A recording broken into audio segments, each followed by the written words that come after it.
every step of this journey has been harder than the last. It started years ago, before my youngest son, Seth, was even a twinkle in his daddy's eye. A twinkle in his daddy's eye. My parents used to say that. When I was pregnant with Kaylee, a friend was told her unborn baby was very sick, not developing normally, would not live to birth, and if he did, would die shortly thereafter. I clearly remember thinking, I could never handle that happening to me. And then it happened. When I was 12 weeks pregnant with Seth, I received the "there's something wrong with your baby and we don't know what it is" phone call from my OB. The possibilities were endless, and none of them sounded very good. The end of that chapter was that Seth had hypoplastic left heart syndrome. Waiting for Seth was, to that point, one of the hardest things I'd ever done in my life. Then Seth was born. At 5 days old, he underwent open heart surgery, requiring time on bypass and 5 days in recovery with an open chest. And I thought all the uncertainties of carrying him inside me were hard. He was extubated, reintubated, extubated again. He didn't have the energy to eat and had a G-tube surgery.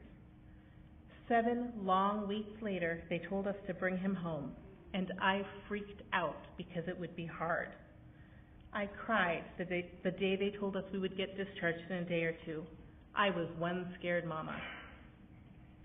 Seth came home. It was both wonderful and hard to have him home with his siblings. He was tube-fed, on a continuous drip pick line, and taking a bunch of meds around the clock. It just felt like it went on and on and on. Now I had 4 kids. 4. Kaylee was just barely 2. I couldn't do it, but I did. We all did. When Seth was 5 months old, he had a heart cath.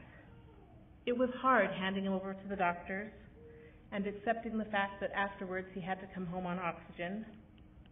But we did that. Seth came home, and on September 10th, we checked into the hospital for his Glen, and the next morning I handed him over to the doctors for surgery. On September 17th at 10:30 p.m., we received the phone call. Seth was not doing well. We should come back to the hospital immediately. I knew that meant he'd likely coded, and I prayed, crying all the way there, and it was hard. A week later, they told us there was neurological damage, and it was hard. And a week after that, things looked even more bleak, and it was so hard. We requested a DNR for Seth, put him on comfort care, and loved him while we waited for God to heal him or take him home. I remember thinking that nothing I ever did in my life would be as hard as letting go, or making funeral arrangements, or burying our sweet baby boy. But I was wrong, as I had been all along. The hardest thing, by far the hardest thing, is learning to live without him. Facing Thanksgiving and Christmas, hearing our big boys cry for their little brother. Those things are so much harder than what came before.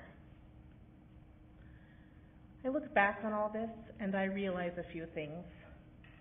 I didn't react the way I thought I would. I always thought if I ever lost a child, I'd crawl in bed and stay there for weeks. Of course, before Seth, I didn't think I could handle a pregnancy with a questionable outcome. It also helped that after Seth died, I had a 2-year-old standing at the edge of my bed in the morning saying, "I hungry, I so hungry." Someone had to get up and feed her.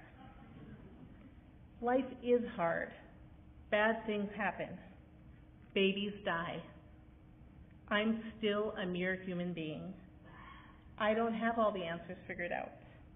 I struggle every day.